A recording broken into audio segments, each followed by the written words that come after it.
Okay, so further questions? Discussion. We still have more than 40, I think around 40 people here in the webinar. So it seems you are really interested in those things that we discuss. And yeah, raise your questions. That's basically the idea.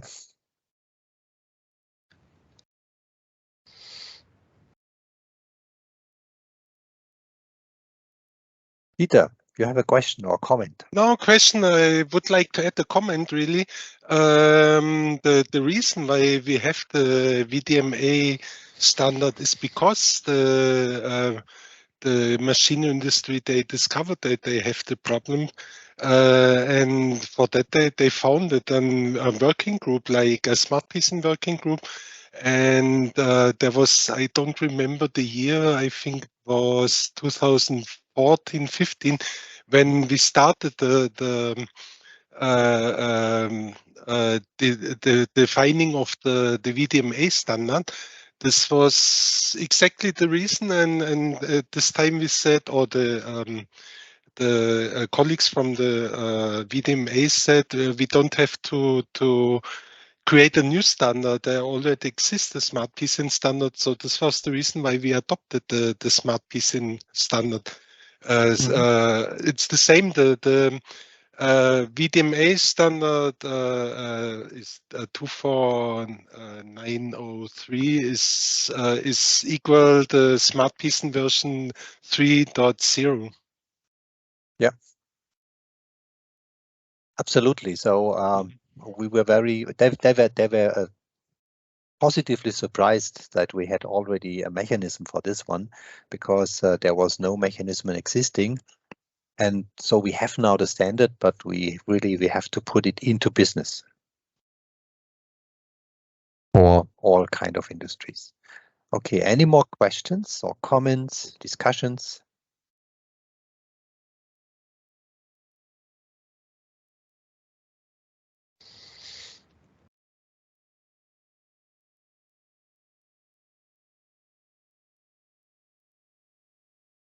Maybe we can shortly go back to the one about authentication and so on. So when you talk about authentication of a data set, whether this is a PDF or something else, smartPCN has a kind of a checksum included. But if you create a smartPCN as a counterfeit PCN, of course the checksum will be calculated the right way. So the checksum really protects against any modification during transportation.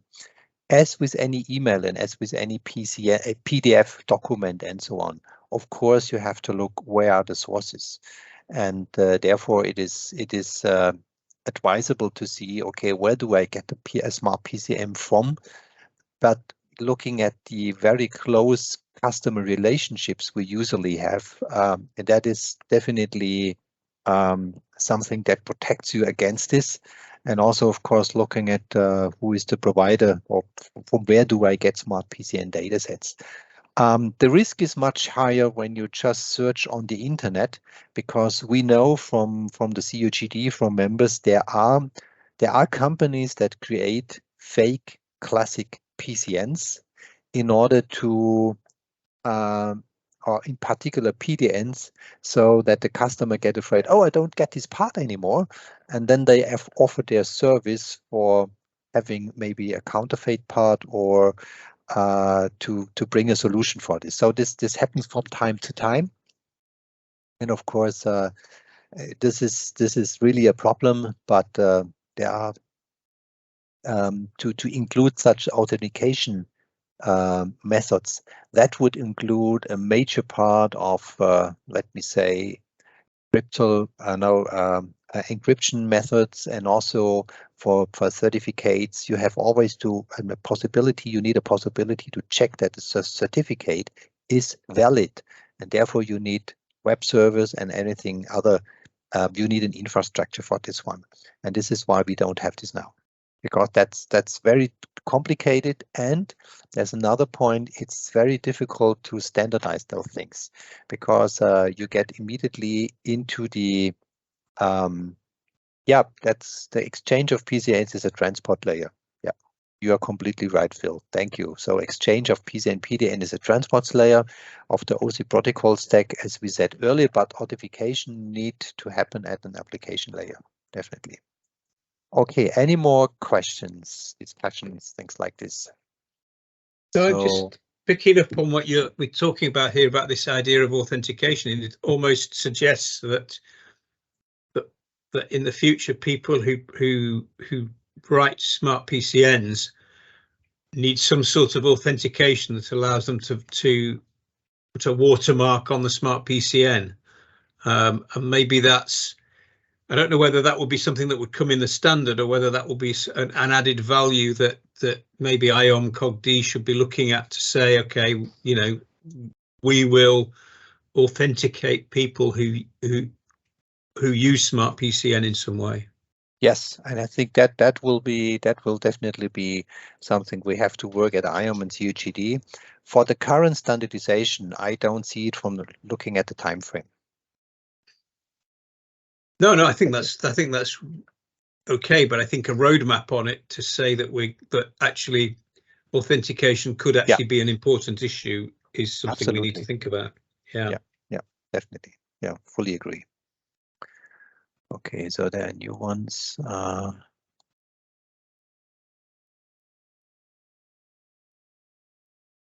the next comment from Phil, authentication in the standard to prevent diversion, how people implement. Well, that's always the same. You know, just look at the PDF file. When you use different PDF viewers and PDF creators, you will find they are not compatible.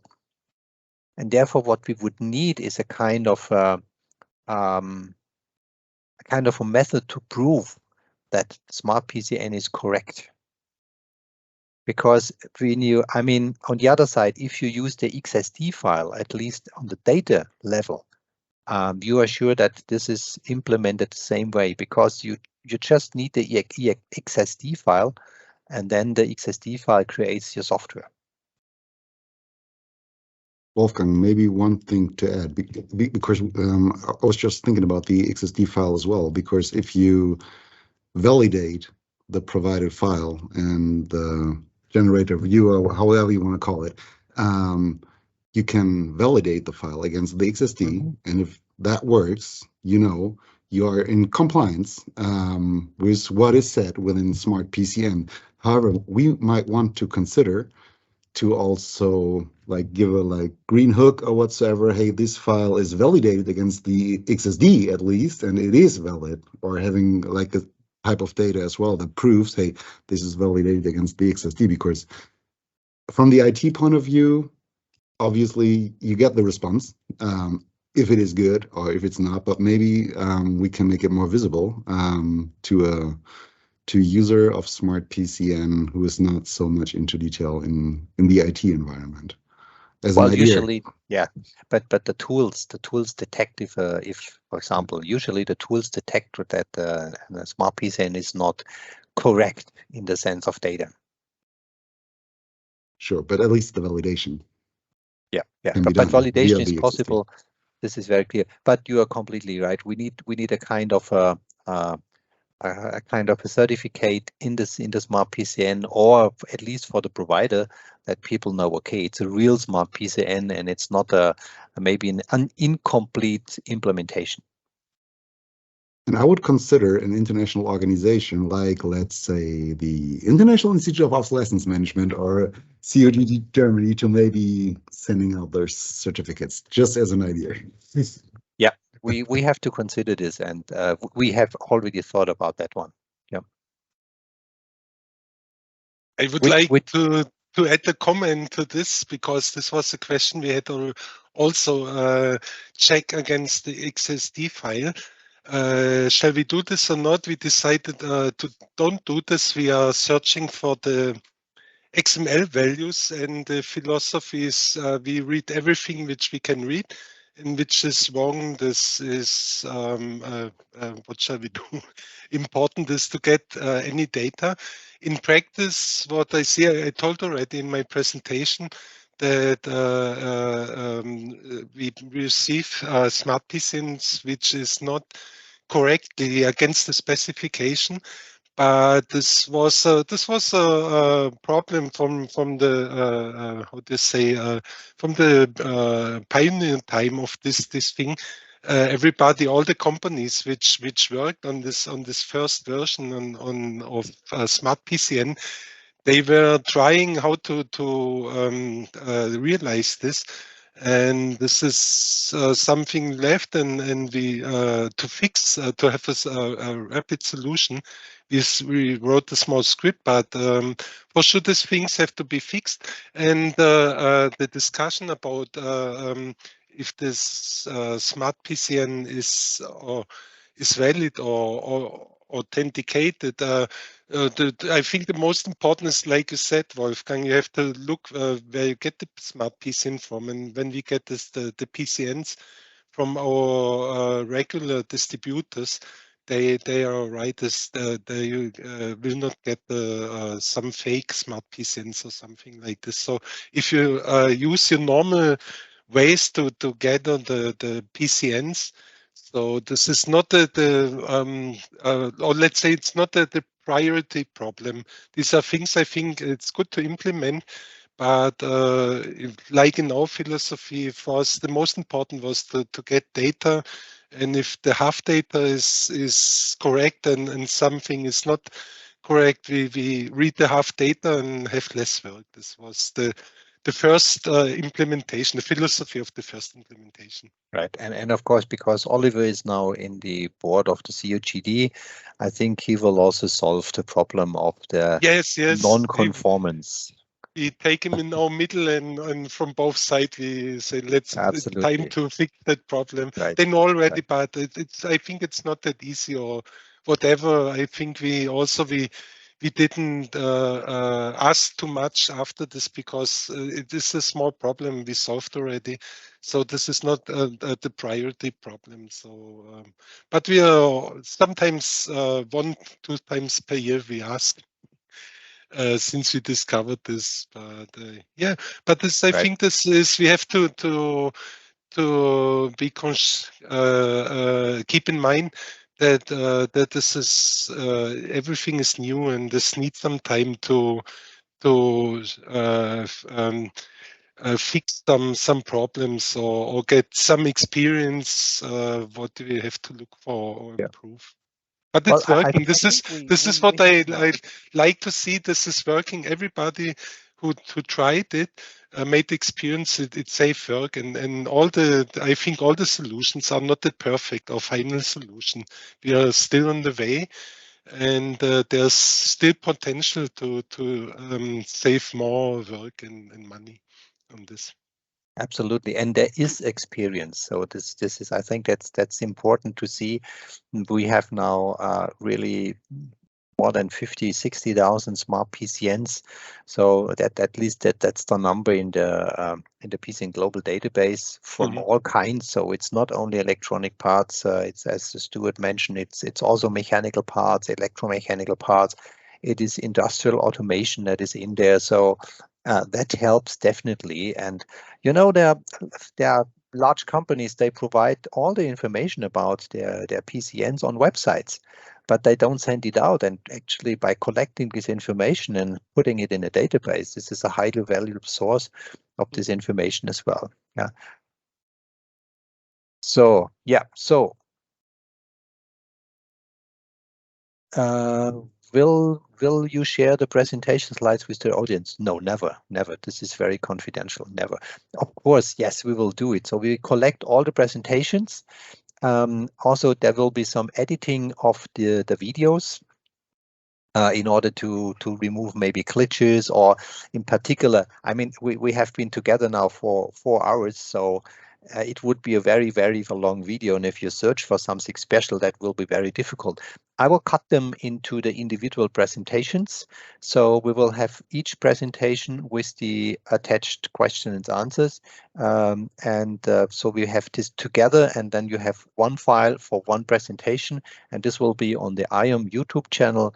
And as well, we will provide links to those that have registered with their email addresses, and then you can really have a look on those things. Okay, so we still have 23 persons in here. There was a question, and also I think Björn, you showed how you process the smartPCN had been before. If there is some interested, I can briefly show it how it looks in the PCN cockpit. How people work with that one. Just maybe 10 minutes, something like this.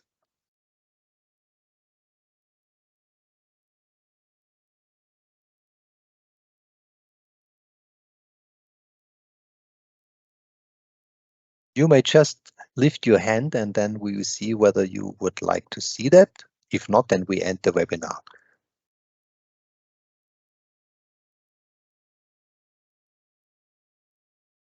Maybe, Wolfgang, we do it as a short bit of just a short video clip with the rest of the video, so that people can actually see a smart PCN being done. Yeah, right. That is also possible. That's a good idea.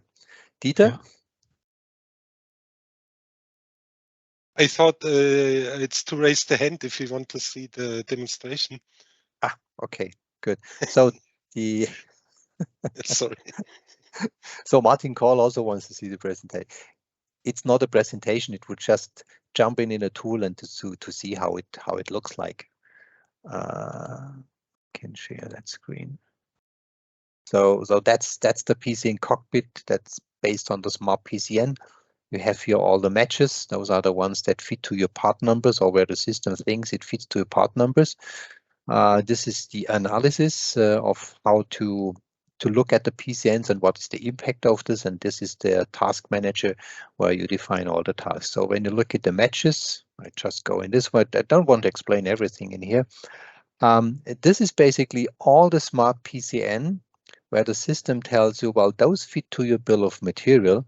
And within these tables, you have the possibility to sort and to search and so on. So it starts here with the old ones. It's a demo system. It's not maintained, because usually you would not have about 700 records in there, because what people daily have is about 10 or maybe 15 or 20. And when you want to see, okay, what is the content of this one? You just open this one and you see, okay, you see one of the features, and this is the wildcards. And you see now from this manufacturer which are the different parts. This is basically the internal data, and this is the external data. And when we go to all those other PCNs, then here we have a similar situation where we use the wildcards. This one is here we have the individual numbers. Those are the part numbers. And you see all the differences here. And the only thing that you want to do here is to see, okay, is it a PCN that I'm interested in?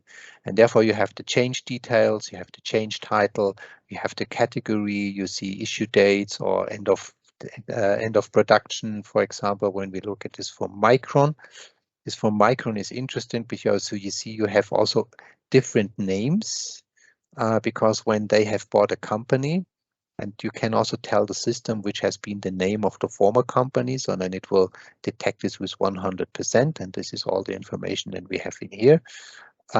So this is the input. This is the inbox where you decide, oh yes, I want to have a PCN. Then I mark up this PCN like, where had I been this one? The end of life, for example. I mark this up. I think I need this. I download this into the system. And then we go further with the analysis. Here you see all the PCNs, you see the end of life, the ones where the last time buy is less than 1 month or even gone over. Then we have major, minor, those are the different categories. Then we have different views where all the PCNs are sorted by part number, by assembly, by manufacturer, or by follow-up, which is something you can provide. When we jump in this here for all the PCNs, you get all the downloaded PCN. So those are downloaded from the PCN Global into your local database. Here you have access to the smartPCN, so you see all this information that is in here. And here you see what is the progress. And the progress starts with a kind of a follow-up notification you can set up then in the so-called categorization. You are able to define very quickly. Let's go in here, for example. You could say, well, could be a technical alternative for bridge buy. So this is a first evaluation. You have sliders for the risk, for the priority. There are comments you can add here, of course, many comments, so different people can add comments in here. We have again the access to the smartPCN, and every time you see a color here, you see I have done something. And for example, when we go here into the mapping, that's the mapping section that tells you which numbers belong together. So this is a specific material here that we have, and after we have done the mapping, and you see also the matched parts, so you have the possibility to exactly define which of the parts belong to your bill of material and which belong to the smartPCN, and to set a relation between them. So this is the matching, and to tell the system, look, those ones, they belong together. And when you have this, you see immediately then from your ERP system, because it's directly connected to your ERP system, you see immediately what are the products that are affected. So this is the PCB. Now this PCB is used here, is used here, is used here. And you are able directly to jump to those, because you see everything is linked together, and we can go directly then into the overall database to see where is this part used and what is this part for all the details. So going back then, after the matching comes the analysis. In the analysis, what you do is you define workflows. Here workflow has been already defined. So you have tasks within the workflow, and you can tailor those workflows directly into all products and all components of a PCN, or just one component and one product and everything between.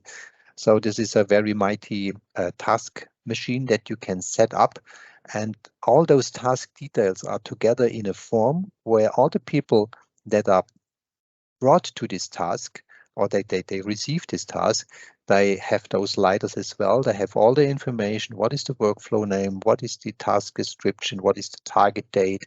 Access to the PCN. Then define criticality. Everything of this is, of course, customizable. What is the task status? I still was to do. What is my conclusion? What is my comment? I can add document things like this. And then everything is together and nice and shiny here. And from here, you can immediately start, even from a task and action task. For example, if you need to do immediately a bridge buy or any other activity to go on. So this is basically the task machine that's behind the analysis. When I go back to the analysis, so when everything has been covered, then it is green. When there are still things open, I do open. Then I see, okay, this is my equipment. Those are my parts related to this one. Then I can define the workflow. I don't want to go into the details of how to create a workflow. It's very simple with this distribution list and also reminders that we have here. Going back, I want to show. And this is then for the action task. So analysis tells you what is necessary to do in the analysis, and the action is I have to do the following things, and then you get the confirmation from your department. So going back here, we have a lot of other functionality. A nice one is the PCN status, where you have all the reports about the status of the PCN and what is affected and impacted and so on. And we have the dashboard. Dashboard tells you how many parts, how many products, how many PCNs are in the system. And here, this is your performance, the task by the status and organization, by the type, the action task. So basically what is overdue, what is open. It's not a maintained system, but it tells you immediately what is going on in my organization.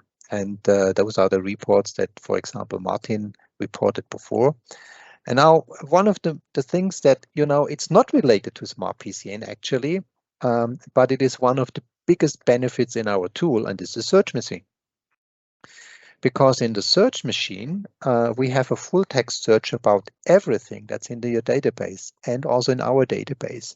So when I want to see what is alternative and I look for this one, it's always a little bit slower. So then I first find all the PCNs where the word alternative is somewhere in this. We have then the PCN tasks, for example. So this is the internal information. Here we have every location where the word alternative appears.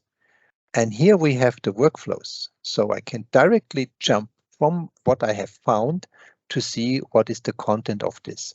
And actually, basically all of our customers, at least those one that we physical meet, they were so happy, so they hugged us because they said that's one of the biggest problem. I mean, we know we have the information, but we have to look for it and we don't find it anymore. And by this way, you have the possibility to look for any kind of part numbers. So for example, looking for those famous diets that we have. Sorry, I have to go here. Like a nice diet, looking for this one. So we see all the PCN. I see whether I have this PCN already, and I see where this PCN is found in the number, in the name, and I see all the PCNs that are related to this one. And you know, just this possibility to, with 1 or 2 clicks, to search in more than 50,000 PCNs, I think that shows how mighty and how useful the digitalization is and the smart PCN is. That's all I wanted to just briefly show about how to work with smartPCN and how this interlinking of all this information really works. Okay, so I think now it's late, 8024, at least in Germany, and also in your countries, wherever you are, has been a long time. I want to thank you, in particular our speakers. They have spent a lot of time in preparing the presentation. We will provide the presentations and also we will provide the videos. And so I hope you have got some insights and I hope you like smartPCN and you adopt it in your company. And therefore I say goodbye, have a nice day, and hopefully see and hear you soon. Bye-bye, everyone. Bye-bye.